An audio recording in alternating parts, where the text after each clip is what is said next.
내가 여기서 뭘 하든 이 땅은 내 거야. 당장 꺼져. 뺨을 때리는 소리가 시장통에 울려 퍼졌습니다. 저한테 왜 이러세요? 왜 때려요? 저는 그 자리에 서서 뺨을 감싸쥐었어요. 입안에서 피비린내가 났습니다. 하지만 그것보다 더 아팠던 건 그녀의 차갑게 빛나는 눈빛이었어요. 그때였습니다. 우리 엄마 때리지 마세요! 작은 외침과 함께 지우가 제 앞으로 뛰쳐나왔습니다. 7살 아이의 작은 몸이 저와 그녀 사이를 가로막았어요. 떨리는 두 손을 활짝 펼친 채로요. 우리 엄마 왜 때려요? 준우도 누나 옆에 섰습니다. 쌍둥이가 나란히 제 앞을 막아선 순간 여자의 얼굴이 굳었어요. 그녀의 시선이 준우의 얼굴에 고정됐습니다. 명품 핸드백이 그녀의 손에서 미끄러져 바닥에 떨어졌어요. 입술이 떨렸습니다. 민준아. 그녀가 중얼거렸습니다. 그 순간 저는 알았어요. 모든 것이 끝났다는 걸. 아니, 이제 시작이라는 걸. 오늘도 찾아주신 선생님 감사합니다. 어디서 듣고 계신지 댓글에 적어주시고 구독, 좋아요 눌러주세요. 사연 시작하겠습니다. 일의 시작은 10여일 전이었습니다. 저는 시장통에서 국수집을 작게 하고 있는 지우, 준우 쌍둥이 엄마입니다. 김이 모락모락 올라오는 냄비 앞에서 젓가락으로 면발을 들어 올렸습니다. 탱글탱글하게 익은 국수가 하얀 김과 함께 춤을 췄어요. 엄마, 배고파? 뒤에서 준우의 목소리가 들렸습니다.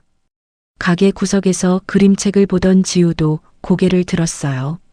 조금만 기다려. 금방 줄게. 저는 아이들을 보며 웃었습니다. 낡은 가게, 좁은 주방, 기름때 묻은 앞치마.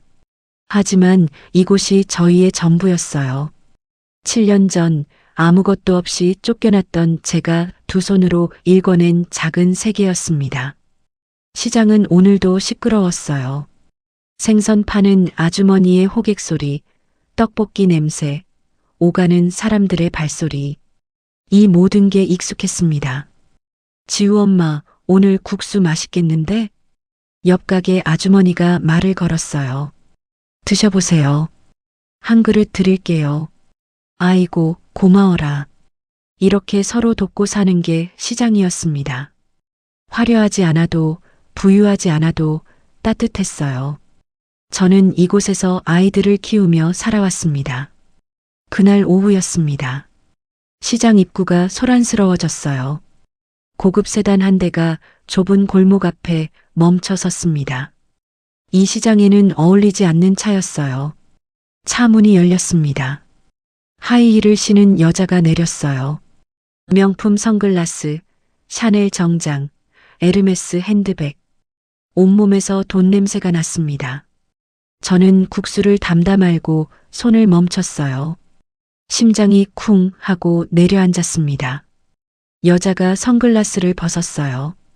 그 차갑고 날카로운 눈빛. 7년이 지났어도 잊을 수 없는 얼굴이었습니다. 전 시어머니였습니다. 박 여사였어요. 재수가 없으려니 이런 데서 널 보내. 그녀가 냉소를 띤 채 말했습니다.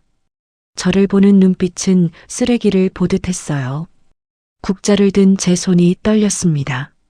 7년 전 그날이 생각났어요. 남편의 장례식이 끝나고 그녀가 저를 집 밖으로 내쫓던 그 순간이요. 아들도 못 낳고 집안만 망쳤어. 재수 없는 너 때문에 내 아들까지. 당장 꺼져. 그때의 목소리가 귓가에 생생했습니다. 엄마. 뒤에서 지우의 불안한 목소리가 들렸어요. 아이들이 이상한 기운을 느낀 거죠. 저는 황급히 아이들 쪽을 돌아봤습니다.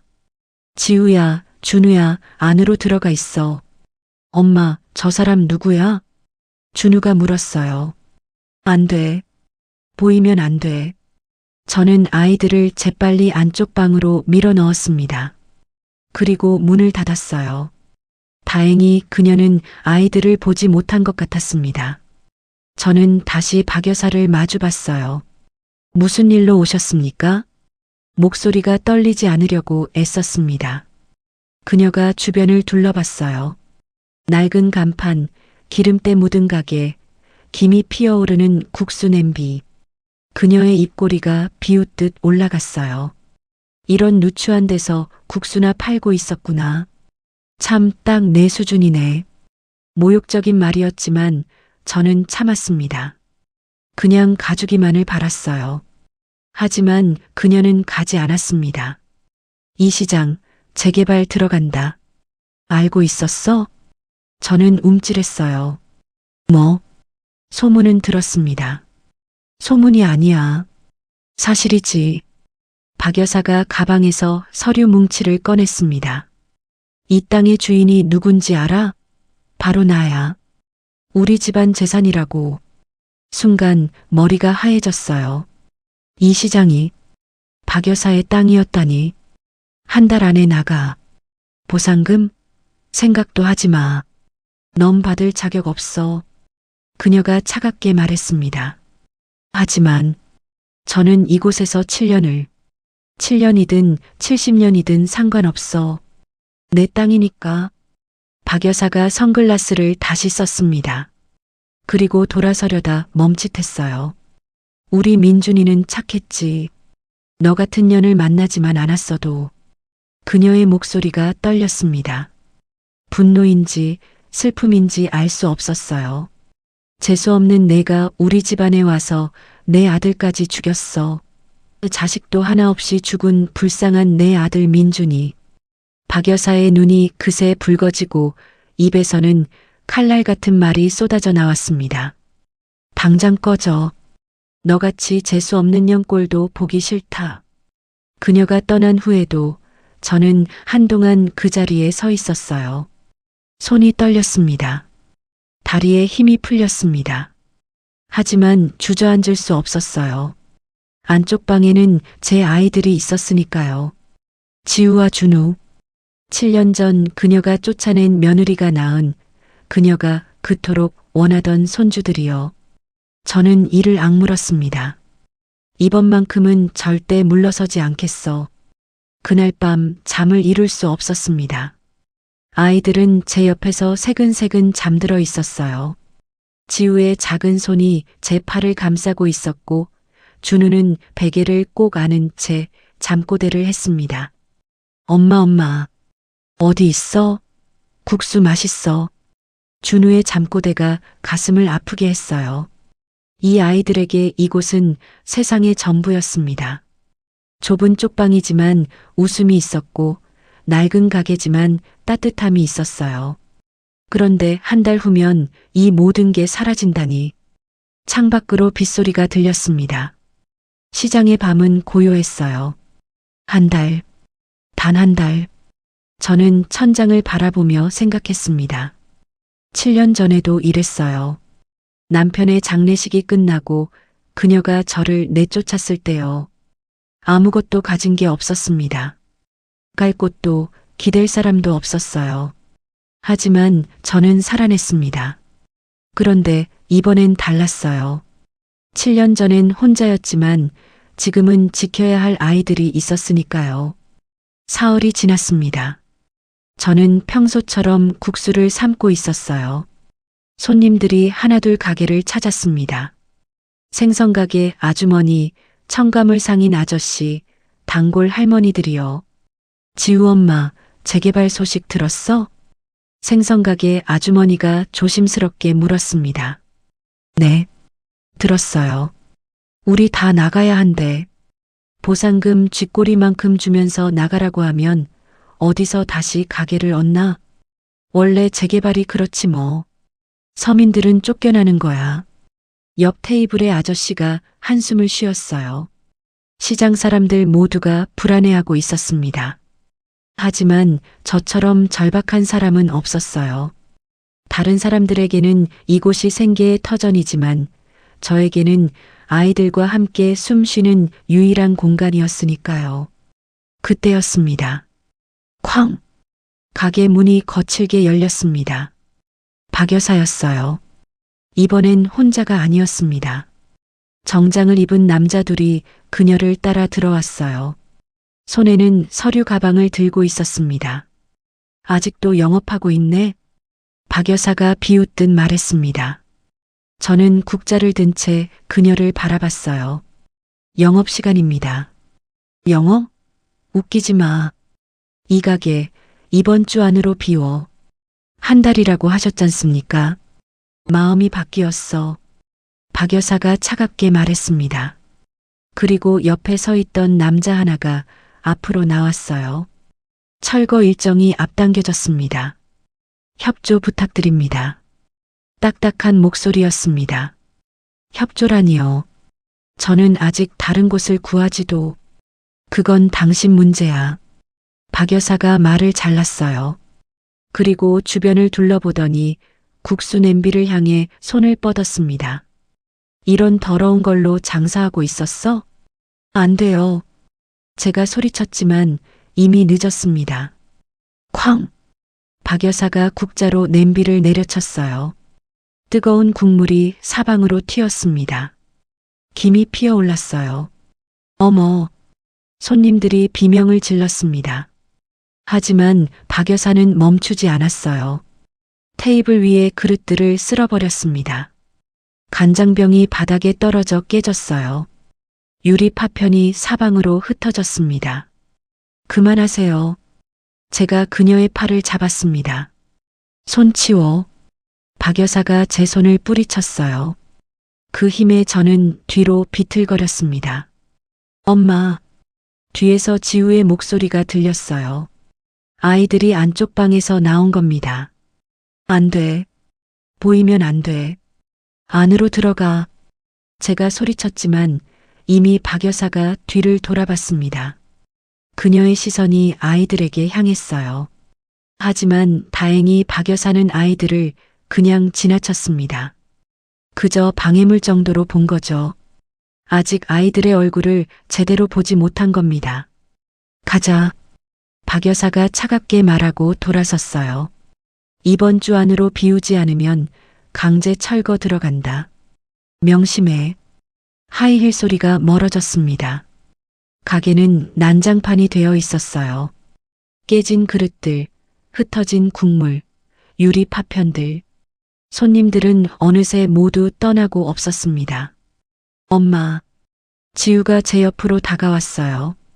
작은 손으로 제 옷을 붙잡았습니다. 괜찮아. 저는 아이를 안았습니다. 준우도 다가와 제 다리를 껴안았어요. 엄마 무서워. 괜찮아. 엄마가 다 해결할게. 하지만 제 목소리도 떨리고 있었습니다. 그날 밤 아이들을 재운 후 저는 가게를 청소했어요. 깨진 그릇을 줍고 바닥을 닦고 간장병 파편을 치웠습니다. 손에서 피가 났어요. 유리 조각에 베인 겁니다. 하지만 아프지 않았습니다. 마음이 더 아팠으니까요. 7년 동안 일궈온 이 작은 가게, 아이들과 함께 웃고 울었던 이곳, 단 며칠 만에 무너질 수 있다니. 저는 청소를 멈추고 주저앉았습니다. 눈물이 났어요. 7년 전에도 울었습니다. 쫓겨나던 그날 쪽방에 홀로 앉아 울었어요. 뱃속의 아이들에게 미안해서, 죽은 남편에게 원망스러워서 울었습니다. 하지만 울음으로는 아무것도 해결되지 않았어요. 결국 일어나서 두 발로 걸어야 했습니다. 이번에도 그래야 했어요. 저는 눈물을 닦았습니다. 그리고 이를 악물었어요. 안 돼. 이대로는 안 돼. 7년 전처럼 당하고만 있을 수 없었습니다. 이번엔 지켜야 할 것이 있었어요. 지우와 준우, 이 아이들의 미래를요. 박 여사가 불법적으로 재개발을 진행하고 있다는 소문을 들었습니다. 제대로 된 보상도 없이 서민들을 내쫓고 있다는 얘기가 시장에 돌았어요. 그렇다면 증거를 찾아야 했습니다. 그녀의 악행을 세상에 드러내야 했어요. 저는 일어섰습니다. 창밖으로 시장의 불빛이 보였어요. 이곳에서 살아가는 사람들, 저처럼 힘없는 사람들이 있었습니다. 혼자서는 무리였어요. 하지만 함께라면 막을 수 있을지도 몰랐습니다. 시장 상인들과 힘을 합쳐야 했어요. 내일부터 움직이자. 증거를 모으고 사람들을 설득하고 싸울 준비를 하자. 이번만큼은 물러서지 않겠어. 내 아이들을 위해서라도. 다음 날 아침 저는 평소보다 일찍 일어났습니다. 아이들은 아직 자고 있었어요. 지우의 얼굴에 햇살이 비쳤습니다. 평화로운 모습이었어요. 이 평화를 지켜야 해. 저는 조용히 가게로 나왔습니다. 어젯밤 청소한 가게는 깨끗했지만 부서진 흔적은 남아 있었어요. 금이 간 테이블, 깨진 간판 한쪽. 하지만 국수는 삶아야 했습니다. 오늘도 손님들이 올 테니까요. 아침 준비를 마치고 저는 시장을 돌아다니기 시작했습니다. 아주머니, 재개발 서류 받으셨어요? 생선가게 아주머니에게 물었습니다. 받긴 받았는데 보상금이 턱없이 적더라고. 이걸로 어떻게 다른 데 가서 가게를 차려? 저도 그래요. 게다가 한 달도 안 남았잖아요. 그러게 말이야. 30년을 이 자리에서 장사했는데 아주머니의 목소리가 떨렸어요. 저는 청가물 가게로 갔습니다. 아저씨, 재개발 회사 이름 아세요? 대한개발이라던데. 근데 소영이 어머니, 왜 그래? 무슨 일 있어? 아니에요. 그냥 궁금해서요. 거짓말이었습니다. 하지만 아직 말할 수 없었어요. 저는 시장 곳곳을 다니며 정보를 모았습니다. 재개발 회사 이름, 담당자 연락처, 보상금 내역서 하나하나 머릿속에 담았어요. 오후가 되자 시장 상인 몇 명이 모였습니다. 이대로는 안 됩니다. 제가 먼저 말을 꺼냈어요. 쌍둥이 엄마 말이 맞아. 근데 우리가 뭘 할 수 있겠어? 저쪽은 큰 회사인데. 떡볶이 가게 아줌마가 한숨을 쉬었습니다. 증거를 모아야 해요. 불법적인 부분을 찾아내서 신고하는 거예요. 증거? 그게 쉽겠어? 해봐야죠. 가만히 있으면 다 쫓겨나는 거예요. 저는 단호하게 말했습니다. 잠시 침묵이 흘렀어요. 그러다 한 명씩 고개를 끄덕이기 시작했습니다. 좋아. 해보자. 어차피 잃을 게 뭐 있어? 나도 동참할게. 우리 다 같이 힘을 합치면 뭐라도 되지 않을까? 희망이 보이기 시작했습니다. 저는 사람들과 역할을 나눴어요. 누군가는 서류를 복사하고, 누군가는 재개발 현장을 몰래 촬영하고, 또 누군가는 법률 상담을 받기로 했습니다. 우리 할 수 있어요. 제가 말했습니다. 저녁이 되어 집에 돌아왔을 때 지우가 물었어요. 엄마, 요즘 왜 자꾸 밖에 나가? 엄마 일 때문이야. 무슨 일인데? 그냥 어른들 일이야. 저는 아이를 안았습니다. 아이들에게는 말할 수 없었어요. 걱정시키고 싶지 않았습니다. 엄마, 우리 언제까지 여기서 살아? 준우가 갑자기 물었어요. 왜? 다른 데 가고 싶어? 아니, 나는 여기가 좋아. 근데 준우가 말을 멈췄습니다. 근데 뭐? 친구들이 그러는데 여기 곧 없어진대. 순간 가슴이 철렁했어요. 아이들도 알고 있었던 겁니다. 시장 아이들끼리 소문이 돈 거죠. 걱정 마.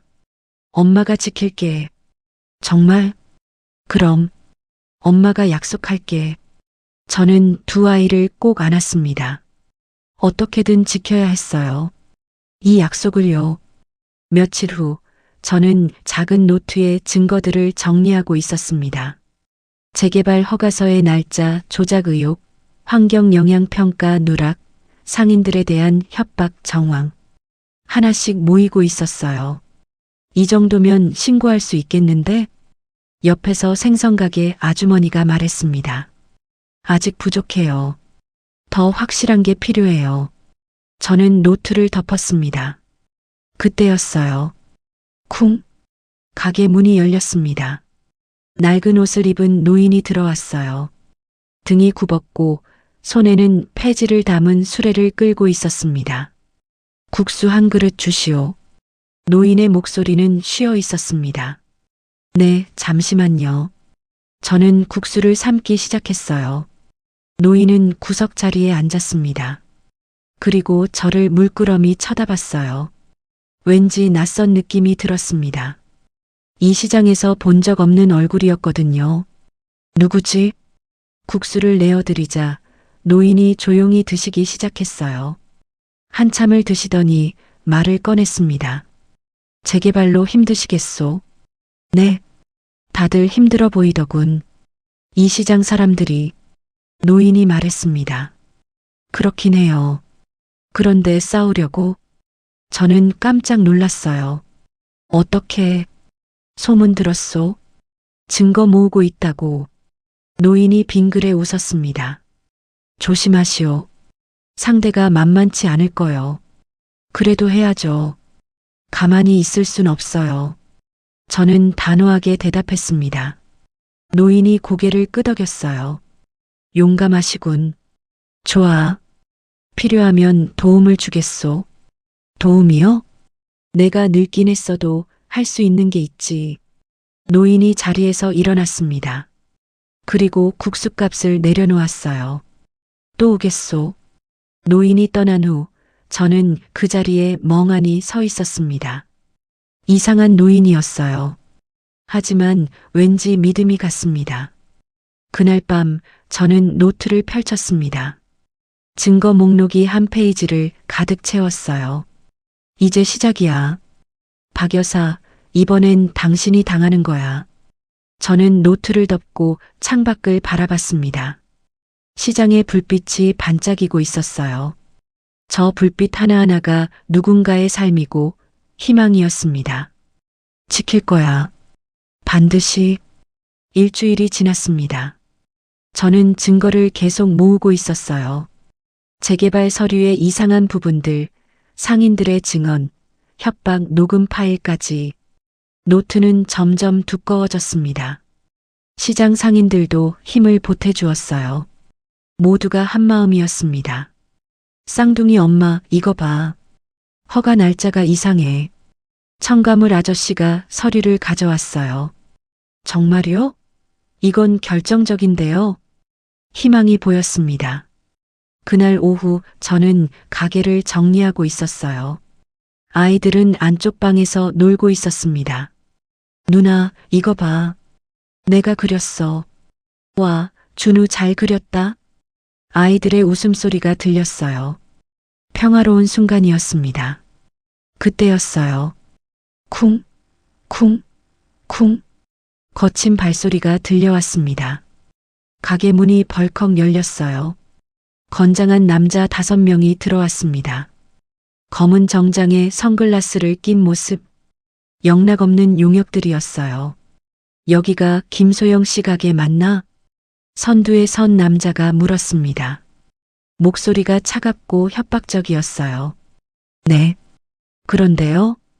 저는 본능적으로 뒤로 물러섰습니다. 철거 통보 받았죠? 오늘까지 비우기로 했는데. 아직 일주일 남았는데요. 일정이 또 바뀌었어요. 오늘 당장 나가세요. 남자가 서류를 탁자에 내던졌습니다. 이건 너무 심하잖아요. 우리는 일하는 거예요. 순순히 나가시면 다칠 일 없어요. 남자가 씩 웃었습니다. 다칠 일 없다고? 협박이잖아. 안 나갑니다. 제가 단호하게 말했어요. 남자의 표정이 굳었습니다. 그래요?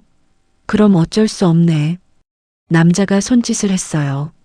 순간 다른 남자들이 움직이기 시작했습니다. 하나는 테이블을 뒤집었고 다른 하나는 주방 기구들을 쓸어버렸어요. 쾅! 쿵! 냄비가 바닥에 떨어지고 그릇들이 깨졌습니다. 그만하세요. 제가 소리쳤지만 소용없었어요. 엄마. 안쪽 방문이 열렸습니다. 지우와 준우가 뛰어나왔어요. 안으로 들어가. 저는 아이들을 밀어넣으려 했습니다. 하지만 이미 용역들이 다가오고 있었어요. 애들도 있네? 빨리 짐 싸서 나가요. 남자가 위협적으로 다가왔습니다. 제발. 아이들 앞에서는 제 목소리가 떨렸어요. 어떡하지? 이 사람들 진짜 위험해. 바로 그때였습니다. 이보시오. 낮은 목소리가 들렸어요. 가게 입구에 누군가 서 있었습니다. 등 굽은 노인이었어요. 폐지 수레를 끌고 있었습니다. 며칠 전 국수를 드시러 왔던 그 노인이었어요. 할아버지, 여긴 위험하니까 가세요. 제가 말했습니다. 하지만 노인은 움직이지 않았어요. 그저 용역들을 물끄러미 바라보고 있었습니다. 뭐야, 저 영감? 용역 하나가 비웃었어요. 폐지나 줍는 거지 영감이 왜 끼어들어? 이보시오. 노인이 다시 말했습니다. 이번엔 목소리에 힘이 실렸어요. 당신들 지금 불법 행위를 하고 있소. 뭐? 철거 명령도 제대로 안 났고 강제 집행 영장도 없지 않소? 이건 명백한 불법이요. 노인의 목소리는 차분했지만 단호했습니다. 용역들이 서로를 쳐다봤어요. 당황한 기색이었습니다.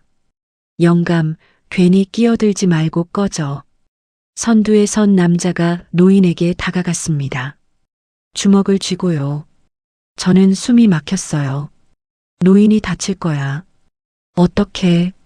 하지만 놀라운 일이 벌어졌습니다. 노인이 품에서 무언가를 꺼냈어요. 명함이었습니다. 이걸 내 상사에게 보여주시오. 남자가 명함을 받아들었습니다. 그리고 명함을 보는 순간 얼굴이 하얗게 질렸어요. 이게 전화하시오.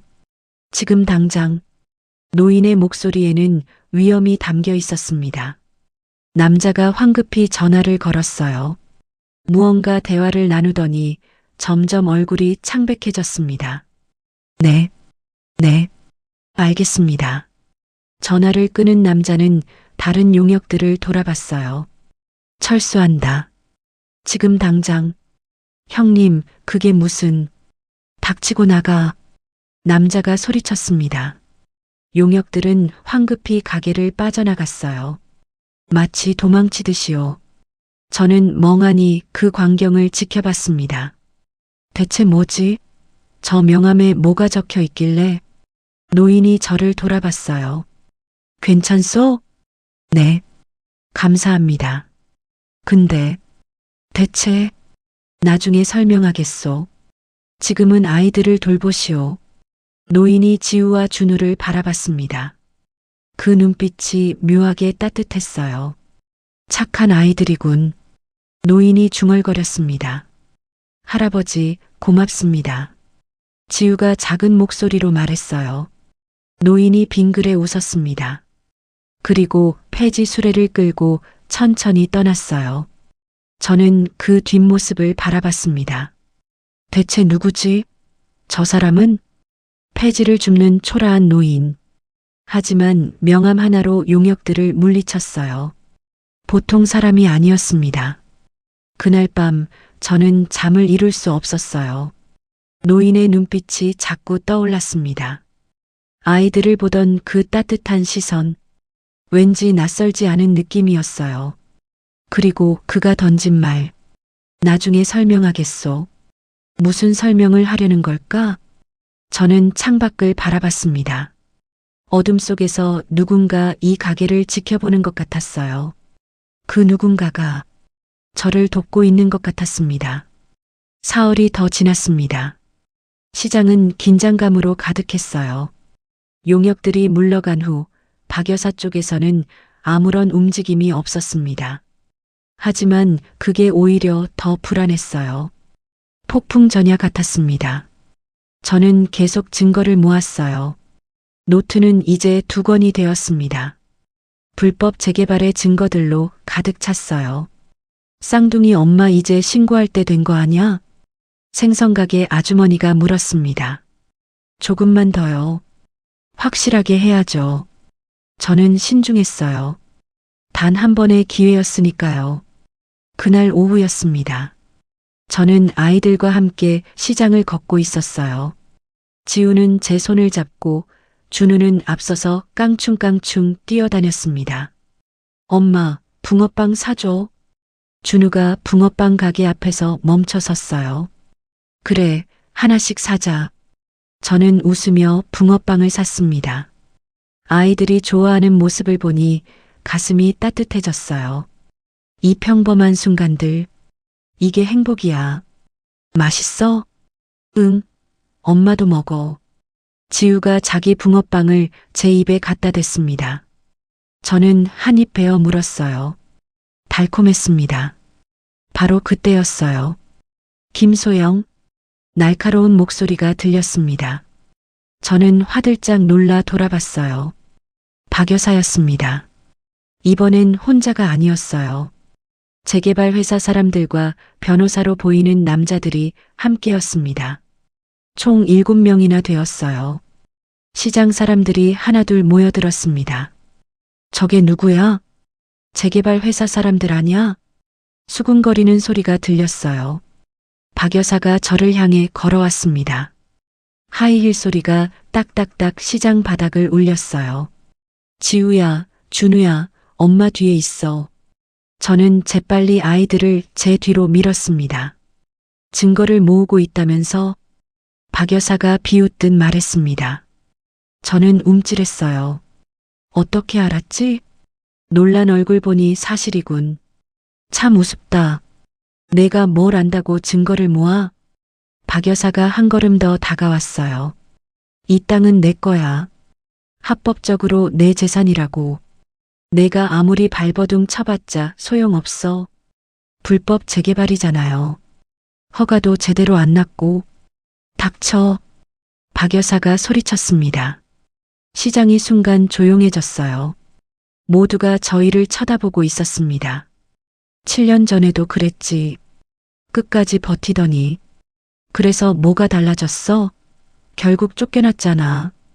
박 여사의 목소리가 차갑게 가라앉았어요.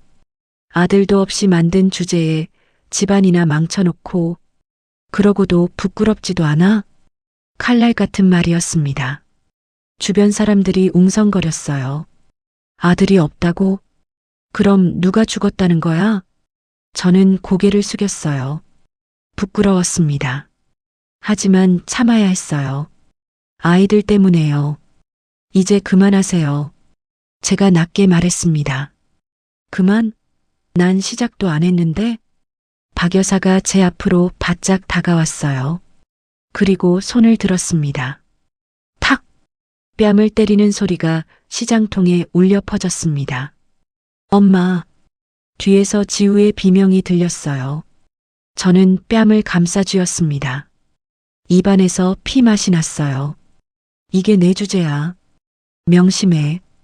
박 여사가 차갑게 내뱉었습니다. 바로 그때였어요. 우리 엄마 때리지 마세요. 작은 외침과 함께 지우가 제 앞으로 뛰쳐나왔습니다. 지우야. 제가 소리쳤지만 이미 늦었어요. 7살 여자아이가 두 팔을 활짝 펼치고 저와 박 여사 사이를 가로막았습니다. 작은 몸이 떨리고 있었어요. 하지만 한 발짝도 물러서지 않았습니다. 누나. 준우도 누나 옆으로 달려왔어요. 두 아이가 나란히 제 앞을 막아섰습니다. 엄마는 나쁜 사람 아니에요. 지우가 떨리는 목소리로 외쳤어요. 우리 엄마 괴롭히지 마세요. 준우도 용감하게 말했습니다. 순간 모든 것이 멈춘 것 같았어요. 박 여사가 아이들을 내려다봤습니다.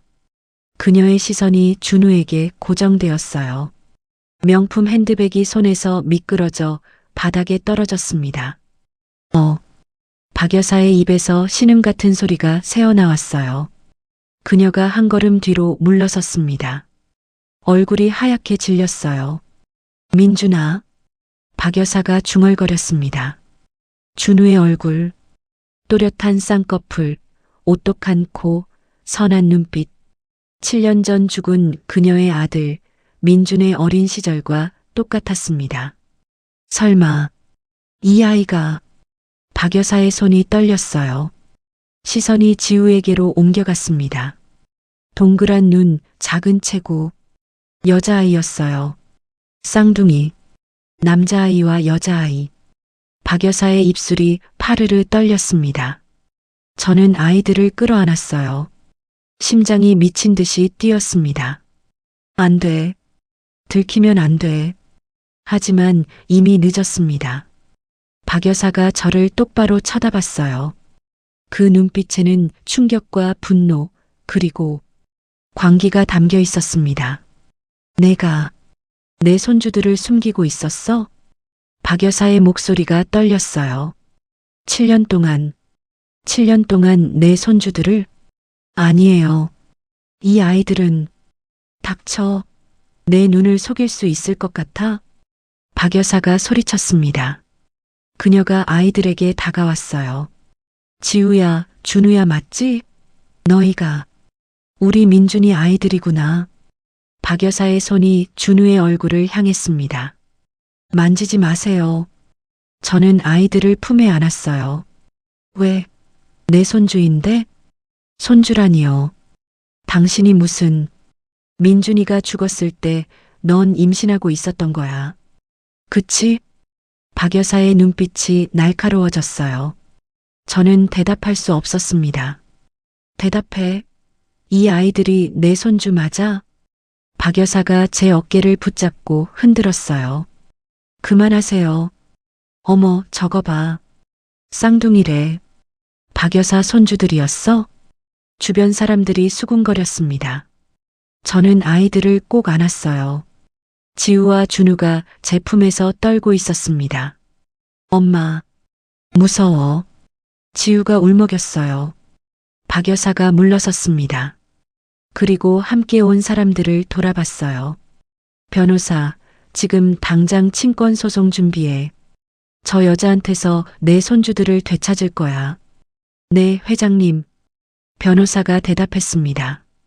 뭐라고요? 제가 소리쳤어요. 친권 소송? 당연하잖아. 넌 제대로 키울 능력도 없잖아. 박 여사가 차갑게 말했습니다. 이런 누추한 시장에서 국수나 팔면서 뭘 가르치겠어? 우리 손주들은 최고의 교육을 받아야 해. 안 돼요. 절대 안 돼요. 저는 절규했습니다. 하지만 박 여사는 이미 돌아서고 있었어요. 일주일 안으로 법원 소환장 받을 거야. 준비나 해. 하이힐 소리가 멀어졌습니다. 저는 그 자리에 주저앉았어요. 아이들을 꼭 아는 채로요. 모든 게 끝난 것 같았습니다. 7년 동안 지켜온 비밀이 무너졌어요. 이제 저는 아이들을 잃을지도 몰랐습니다. 그날 밤 저는 잠을 이룰 수 없었습니다. 아이들은 제 양쪽에서 자고 있었어요. 지우는 울다 지쳐 잠들었고 준우는 악몽이라도 꾸는지 뒤척이고 있었습니다. 엄마, 가지마. 준우의 잠꼬대가 가슴을 찢었어요. 저는 두 아이를 번갈아 보았습니다. 지우의 젖은 속눈썹, 준우의 떨리는 입술. 이 아이들을 빼앗길 수는 없었어요. 절대로. 사흘이 지났습니다. 소환장이 도착했어요. 법원 봉투를 받아든 손이 떨렸습니다. 친권자 변경 청구 소송. 차가운 활자가 눈에 들어왔어요. 법정에서 싸우라는 거였습니다. 돈 많은 박 여사와 변호사도 제대로 구하지 못할 저 사이에서요. 쌍둥이 엄마 괜찮아? 생선가게 아주머니가 걱정스러운 얼굴로 물었습니다. 괜찮아요. 거짓말이었어요. 하나도 괜찮지 않았습니다. 그날 오후 가게 앞에 고급 세단이 멈춰 섰어요. 박 여사가 내렸습니다. 이번엔 여자 2명과 함께였어요. 애들 어디 있어? 박 여사가 가게 안으로 들어오며 물었습니다. 왜요? 저는 아이들을 뒤로 숨겼어요. 오늘부터 내가 데려갈 거야. 네. 법원 판결 나오기 전이라도 할머니로서 손주들을 볼 권리는 있잖아. 박 여사가 비웃듯 말했습니다. 그건 안 됩니다. 안 된다고? 내가 거부할 권리가 있어? 박 여사가 여자들에게 손짓했어요. 애들 데려와. 두 여자가 안쪽으로 들어갔습니다. 안 돼요. 들어오지 마세요. 저는 방문을 막으려 했어요. 하지만 여자들이 저를 밀쳐냈습니다. 지우야, 준우야, 엄마. 아이들의 비명이 들렸어요. 여자들이 아이들의 팔을 붙잡고 끌고 나왔습니다. 지우는 울고 있었고 준우는 발버둥 치고 있었어요. 놓으세요. 내 아이들이에요. 저는 여자들에게 달려들었습니다. 엄마, 엄마. 지우가 손을 뻗었어요. 저는 지우의 손을 붙잡았습니다. 절대 놓지 않을 거야. 이 여자 좀 떼어내. 박 여사가 소리쳤습니다. 다른 남자 2명이 들어왔어요. 제 팔을 붙잡고 떼어냈습니다. 안 돼요. 제발요. 저는 절규했어요. 엄마, 엄마. 아이들이 울부짖었습니다. 조용히 해. 할머니가 좋은데 데려갈 거야. 박 여사가 아이들에게 말했어요. 하지만 아이들은 더욱 울음을 터뜨렸습니다. 싫어요. 엄마랑 있을 거예요. 지우가 울면서 소리쳤어요.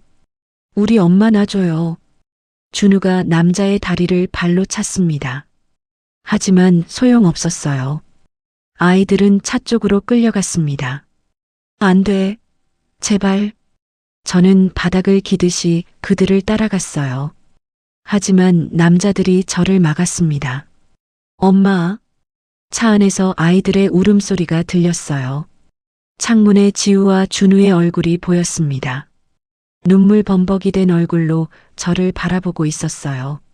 엄마, 엄마. 아이들이 창문을 두드렸습니다. 박 여사가 차에 올라탔어요. 일주일 후에 돌려줄게. 그때까지 법정 준비나 해.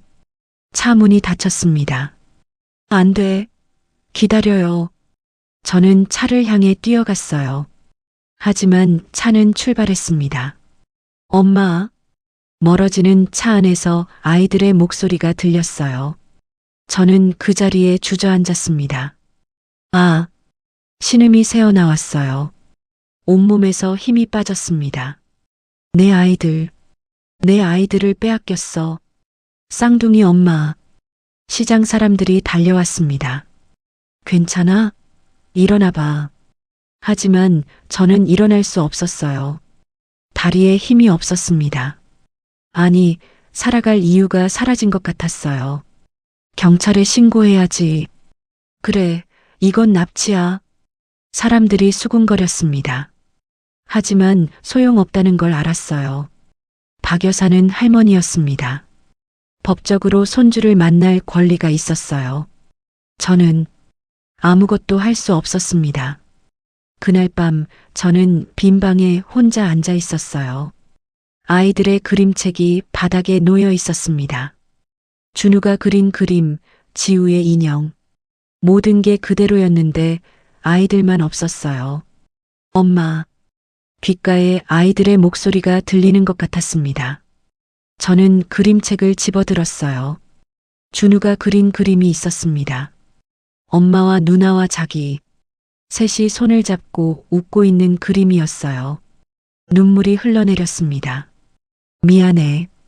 엄마가 지켜주지 못해서 7년 전에도 이랬어요. 무력했습니다. 시어머니 앞에서 아무것도 할 수 없었어요. 그래서 쫓겨났고 혼자 아이들을 낳았습니다. 하지만 이번엔 달라야 했는데, 이번엔 지켜야 했는데, 휴대폰이 울렸어요. 모르는 번호였습니다. 저는 전화를 받았어요. 여보세요? 엄마. 지우의 목소리였습니다. 지우야. 엄마. 무서워. 준우가 울어. 지우의 목소리가 떨리고 있었어요. 괜찮아. 엄마가 곧 데리러 갈게. 정말? 그럼. 약속해. 하지만 어떻게? 어떻게 데려올 수 있지? 지우야, 준우 바꿔줄래? 응. 잠시 후 준우의 목소리가 들렸습니다. 엄마. 집에 가고 싶어. 준우가 울먹였어요. 준우야, 조금만 참아. 엄마가 꼭 데리러 갈게. 할머니가 엄마가 착하게 굴면 우리를 보내주겠대. 뭐라고? 준우의 목소리가 끊겼습니다. 준우야? 준우야? 탁! 전화가 끊어졌어요. 박 여사가 끄는 겁니다. 저는 휴대폰을 떨어뜨렸어요. 아! 비명이 터져 나왔습니다. 가슴이 찢어지는 것 같았어요. 아이들이 무서워하고 있어. 엄마를 찾고 있어. 그런데 나는 여기서 이러고 있어. 저는 바닥을 쳤습니다. 으아! 분노가 터져 나왔어요. 박 여사에게, 무력한 저 자신에게, 이 모든 상황에 대한 분노였습니다. 그때였어요. 똑똑. 가게 문을 두드리는 소리가 들렸습니다. 저는 고개를 들었어요. 문 앞에 누군가 서 있었습니다. 폐지 수레를 끌고 있는 노인이었어요. 노인이 천천히 들어왔습니다. 아직도 깨어 계시는군.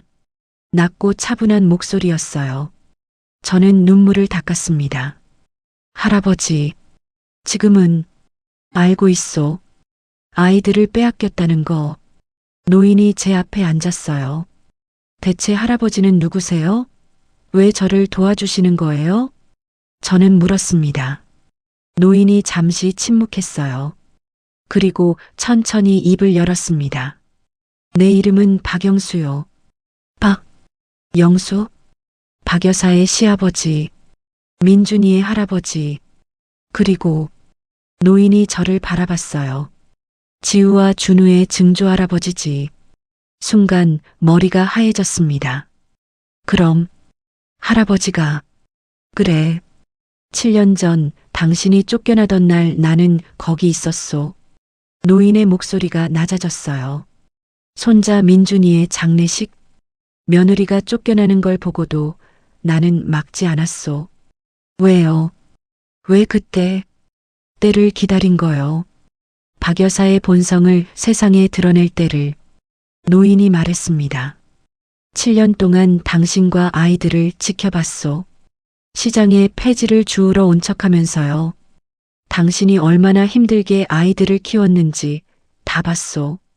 눈물이 다시 흘러내렸어요. 그런데 왜 이제서야? 이제 같대요. 박 여사가 스스로 무덤을 팠소. 이제 그녀를 멈출 수 있소. 노인이 일어섰습니다. 내일 오전 10시 이 시장 한가운데로 나오시오. 모든 걸 끝낼 거요. 무슨 아이들도 데려올 거요. 믿으시오. 노인이 떠났습니다. 저는 멍하니 앉아 있었어요. 증조할아버지, 7년 동안 지켜보고 계셨다니. 다음 날 오전, 저는 시장 한가운데 서 있었습니다. 시장 사람들이 하나둘 모여들었어요. 무슨 일인지 모르는 표정이었습니다. 쌍둥이 엄마 무슨 일이야? 잠깐만 기다려주세요. 저는 떨리는 목소리로 말했어요. 10시가 되었습니다. 고급 세단 2대가 시장 입구에 멈춰 섰어요. 첫 번째 차에서 박 여사가 내렸습니다. 그리고 뒤에서 엄마, 지우와 준우가 뛰어내렸어요. 지우야, 준우야. 저는 아이들에게 달려갔습니다. 아이들을 꼭 끌어안았어요. 엄마, 보고 싶었어? 지우가 울었어요. 엄마도 너무 보고 싶었어. 저는 아이들을 놓지 않았습니다. 감동적인 재회네. 박 여사가 비웃듯 말했어요. 하지만 이제 끝이야.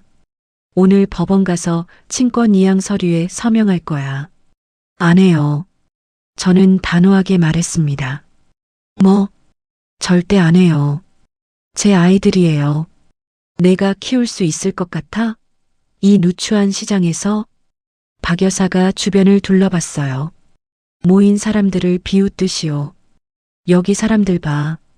다 가난하고 무식한 사람들이잖아. 우리 손주들이 이런 사람들 사이에서 자라면 되겠어? 시장 사람들이 웅성거렸습니다. 저 여자 좀 봐. 너무 심한 거 아냐? 바로 그때였습니다. 두 번째 차 문이 열렸어요. 노인이 내렸습니다. 이번에는 폐지 수레가 없었어요. 깔끔한 한복을 입고 지팡이를 짚고 있었습니다. 저게 폐지 줍던 할아버지? 왜 저렇게 옷을 차려입으셨지? 사람들이 수군거렸어요. 박 여사가 노인을 봤습니다. 순간 그녀의 얼굴이 하얗게 질렸어요. 아버님? 박 여사의 목소리가 떨렸습니다. 이게 무슨... 오랜만이구나, 며느리. 노인이 차갑게 말했습니다. 시장 사람들이 웅성거렸어요. 시아버지라고? 그럼 박 여사 시집 어른이시네? 노인이 천천히 걸어왔습니다. 시장 한가운데로요. 여러분, 노인이 모인 사람들을 향해 말했어요. 나는 박영수라고 하오. 박 여사의 시아버지이자 이 땅의 원래 주인이요. 네. 사람들이 놀랐습니다. 이 시장 부지는 원래 우리 집안 재산이었소. 하지만 내가 서민들을 위해 헐값에 임대해 준 거요. 그런데 이 여자가... 노인이 박 여사를 가리켰어요. 며느리가 몰래 소유권을 가로채고 불법 재개발로 여러분을 내쫓으려 했소. 뭐라고? 그게 사실이야? 시장이 술렁거렸습니다. 아, 아닙니다. 시아버님, 오해예요. 박 여사가 다급하게 말했어요. 오해? 여기 증거가 다 있는데? 노인이 서류 뭉치를 꺼냈습니다. 위조된 소유권 이전 서류, 뇌물로 통과시킨 재개발 허가, 상인들에 대한 협박 녹음까지 전부 다 있소. 박 여사가 뒤로 물러섰어요. 그리고 이것만이 아니오. 노인의 목소리가 더욱 차갑게 가라앉았습니다. 7년 전 이 여자는 아무 죄가 없는 며느리를 쫓아냈소. 네. 저는 깜짝 놀랐어요. 손자 민준이가 교통사고로 죽었을 때 유산을 독차지하기 위해서 며느리를 내쫓았소. 아버님, 그건... 닥쳐. 노인이 소리쳤습니다. 시장이 조용해졌어요. 손주 며느리는 홀로 쌍둥이를 낳았소. 이 시장 뒷골목 쪽방에서 산후조리도 못하고 아이들 분유값도 없어서 굶으며 키웠소. 사람들이 저를 바라봤어요. 동정 어린 눈빛이었습니다. 그리고 이 아이들. 노인이 지우와 준우를 가리켰어요. 이 아이들이 바로 그 쌍둥이요. 박 여사가 그토록 원하던 손주들이요. 아, 박 여사가 신음했어요. 7년 동안 너는 손주를 찾는다고 했지. 혈육이 최고라고 했지. 하지만 정작 너는 손주를 임신한 며느리를 내쫓았어. 노인의 목소리가 시장에 울려 퍼졌습니다. 너는 내 며느리로서 자격이 없고 어머니로서도 할머니로서도 자격이 없다. 아버님, 제발. 박 여사가 무릎을 꿇었어요. 이제라도 용서를. 제가 잘못했습니다. 이제 와서 용서를 빌어? 7년 동안 며느리와 증손주들이 얼마나 고생했는지 알아? 노인이 지팡이로 땅을 쳤습니다. 이제 너를 우리 가문에서 제명한다. 오늘부로 너는 박가와 아무 관계도 없어. 안 돼요. 아버님. 박 여사가 울부짖었어요. 하지만 노인은 고개를 돌렸습니다. 그리고 모든 재산과 회사 경영권은 손주 며느리 김소영과 증손주들에게 돌아가오. 네. 저는 깜짝 놀랐어요. 노인이 저를 바라봤습니다. 박 여사가 저를 향해 기어왔어요. 소영아, 제발 나 좀 살려줘. 내가 잘못했어. 저는 박 여사를 내려다봤습니다. 7년 전 저를 쫓아내던 그 여자, 어제 제 뺨을 때리던 그 여자, 아이들을 빼앗으려던 그 여자가 이제 제 앞에 무릎 꿇고 있었어요. 지우야, 준우야. 박 여사가 아이들을 바라봤어요. 할머니가 잘못했어. 할머니 용서해 줄래? 지우가 제 치마를 꼭 잡았습니다. 싫어요. 작은 목소리였지만 단호했어요. 할머니가 우리 엄마한테 그랬잖아요. 준우도 고개를 저었습니다. 우리 엄마 울게 만들었잖아요. 박 여사의 얼굴이 일그러졌어요. 아, 그녀가 바닥에 쓰러졌습니다. 손주들에게까지 거부당한 거예요. 시장 사람들이 박수를 쳤습니다. 잘했어. 사이다다. 저는 아이들을 안았어요. 그리고 노인께 고개를 숙였습니다. 할아버지, 감사합니다. 고생 많았다. 손주 며느리야. 노인이 제 어깨를 토닥였어요. 이제 당당하게 살아. 그게 우리 손자 민준이가 바라던 거야. 눈물이 흘러내렸습니다. 하지만 이번엔 슬픔의 눈물이 아니었어요. 석 달이 지났습니다. 시장은 예전보다 더 활기찼어요. 재개발은 중단되었고 박영수 할아버지가 시장 사람들에게 정당한 소유권을 나눠주었습니다. 저는 여전히 국수를 삶고 있었어요. 엄마, 국수 한 그릇 더요. 준우가 손님 테이블에서 소리쳤습니다. 알았어. 저는 웃으며 국수를 삶기 시작했어요. 준우야, 조용히 해. 엄마 힘들어. 지우가 동생을 타이르고 있었습니다. 언제나처럼 의젓한 누나였어요. 할머니, 여기 물이요. 지우가 손님께 물을 가져다 드렸습니다. 아이고, 착하기도 하지. 감사합니다. 지우가 배꼽 인사를 했어요. 저는 그 모습을 보며 눈시울이 뜨거워졌습니다. 7년 전 쫓겨나던 날이 떠올랐어요. 아무것도 없었습니다. 갈 곳도 기댈 사람도 없었어요. 뱃속의 아이들과 단둘이 세상에 남겨진 것 같았습니다. 하지만 저는 포기하지 않았어요. 국수를 삶고 아이들을 키우고 하루하루 버텼습니다. 그리고 지금 이렇게 웃을 수 있게 되었어요. 엄마, 왜 울어? 준우가 다가와 제 얼굴을 올려다봤습니다. 안 울어. 엄마 안 울어. 저는 웃으며 준우의 머리를 쓰다듬었어요. 그냥 행복해서 그래. 나도 행복해.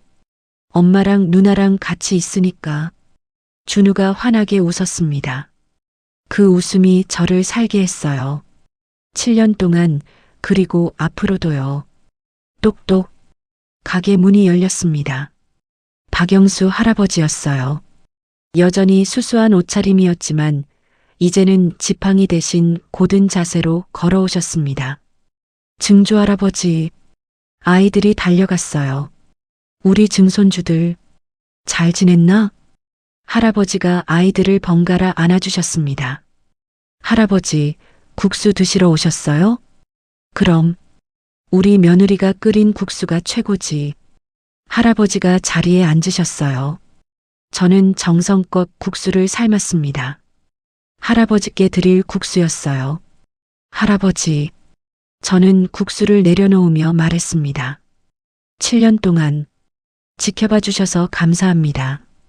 진작 나서지 못해 미안했다.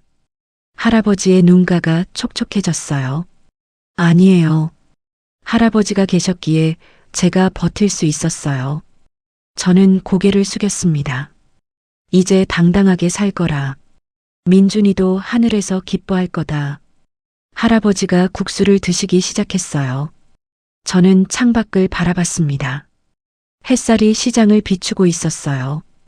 오가는 사람들, 웃음소리, 생선 굽는 냄새. 모든 게 평화로웠습니다. 엄마, 나 배고파. 누나도. 아이들이 웃으며 제 옆으로 왔어요. 그래, 엄마가 국수 해줄게. 저는 다시 국수를 삶기 시작했습니다. 익숙한 손놀림, 김이 피어오르는 냄비, 탱글탱글한 면발. 이 모든 게 제 삶이었어요. 화려하지 않아도 부유하지 않아도 행복했습니다. 제 옆에는 지우와 준우가 있었고 할아버지가 계셨고 따뜻한 시장 사람들이 있었으니까요. 7년간의 폭풍이 지나갔습니다. 이제 저희에게는 평온한 일상만이 남았어요. 그리고 그게 가장 큰 행복이었습니다. 오늘 이야기 어떠셨나요? 시청 소감을 댓글로 달아주시고 구독과 좋아요 눌러주시면 큰 힘이 됩니다. 감사합니다.